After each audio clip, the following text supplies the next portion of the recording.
আসসালামু আলাইকুম, সবাই কেমন আছেন? আশা করি সবাই ভালো আছেন। আল্লাহর অশেষ রহমতে আমিও ভালো আছি। আজকে আবারও চলে যাচ্ছি গাবতলী হাটে, দেখি এইবার কেমন গরু উঠছে। চলুন যাওয়া যাক। অবশেষে চলে আসলাম গাবতলীর হাটে। প্রথম সিরিয়ালেই দেখতে পেলাম কয়েকটি বলদ গরু, তারপরে দেখতে পেলাম লাল একটি বড় দেশি গরু, তার সাথে আছে কয়েকটি, এই পাশেও লাল দেশি গরু, এই পাশেও আছে 5-6টি মতন লাল দেশি গরু। তারপরে একটি দেখতে পেলাম যা হলো সাদা কালারের, তার ভিতরে ফুটফুট কালো, আর এই পাশে কয়েকটি আছে লাল গরু। সেগুলো সারা রাত ভরে বিশ্রাম নিতে পারেনি, কারণ তারা ট্রাক দিয়ে এসেছে। তাদের বিশ্রামে ডিস্টার্ব করার জন্য সে আমাকে গুঁতা দিতে চাইলো, কিন্তু দিতে পারে নাই। লালে লালে মেতে উঠেছে কোরবানির এই পশুর হাট।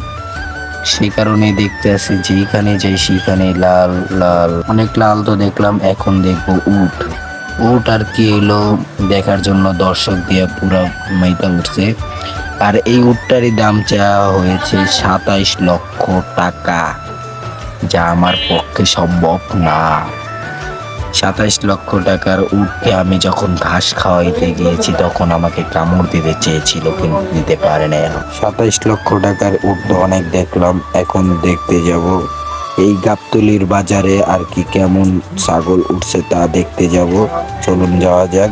এখন এসে বললাম ছাগলের হাটের ভিতরে, মানে ছাগলের যে জায়গায় রাখা হয়।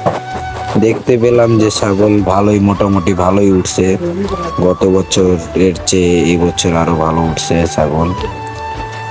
এই যে এই পাশ থেকে ওই পাশ পর্যন্ত পুরাটাই এলো ছাগল দিয়ে ভরা, পুরা 3-4টা শেড মিলে আর কি ছাগলের ইয়া।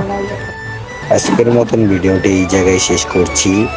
যদি ভিডিওটি ভালো লাগে তাহলে একটি লাইক, একটি সাবস্ক্রাইব করে দিবেন, আর নামাজের কথা মনে রাখবেন।